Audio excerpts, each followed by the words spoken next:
My last review may have underperformed, but I'm gonna try again because I love doing these. This time I'm gonna do it on the Neca 1989 Godzilla. Neca does figures for many properties and centers mostly on collectors. They used to do Godzilla figures, but they have since lost the license to them, and this one and 2003 were the last ones they managed to do.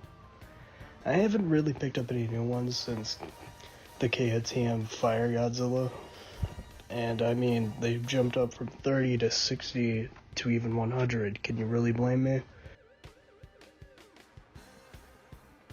The box is really nice. You've got the movie poster at the front. You can even open up to reveal the figure inside. The sides are the exact same with the poster and the movie logo up top.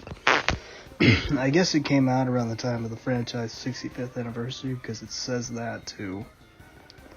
The back gives you some nice pictures of the figure and a brief description of the film, which I did finally watch at the time of writing the script. The sculpting is really nice. The body looks like how it did in the film, but the face is where the inaccuracies are. There were two suits used in the film. One was used in the water scenes and the other was used where he was on land. There are slight differences between the suits, and I think they may have merged the two when sculpting this thing. Aside from that, the paint is also really good. The eyes are good, but they make him look strangely cute for some reason, and the claws and toes are well painted as well. Even if the paint is prone to screen and scratched, which if you look closely has already began to happen to mine. The dorsal fins also look alright, even if they paint the smaller ones. There is not very much I can say on this front because he only comes with one accessory, which is his atomic breath beam. Unless you want to count the tail, which comes separate from the figure out of the box, he's not the type of character to come with a bunch of accessories anyhow.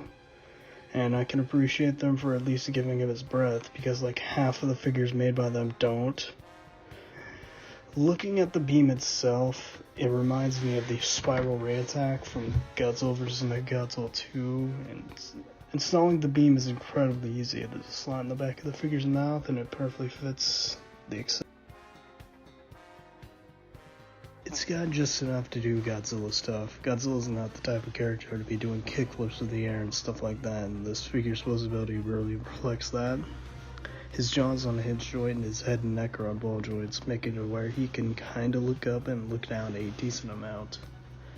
Torso's on a ball joint, but good luck getting much range out of it. His shoulders are on hinge joints, so you can get some good range, same with the elbows. His hands are on ball joints, and you can move his fingers on hinge joints. Legs are on ball joints, and you can get good range out of them. His knees are on hinge joint and his feet are on ball joints, but you can only move them side to side.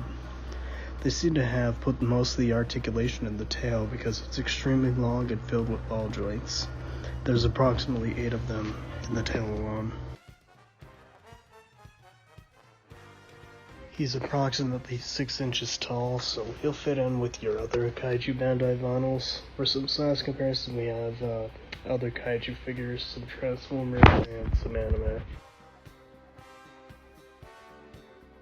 Once again, a good figure. As I've said at the start, these unfortunately aren't being made anymore, so seeing them in retail is like trying to find the sun in a black hole. You just aren't going to. Best you have to do is either pay twice as much for the SH Monster Arts version or pay like 60 to 100 to someone on eBay.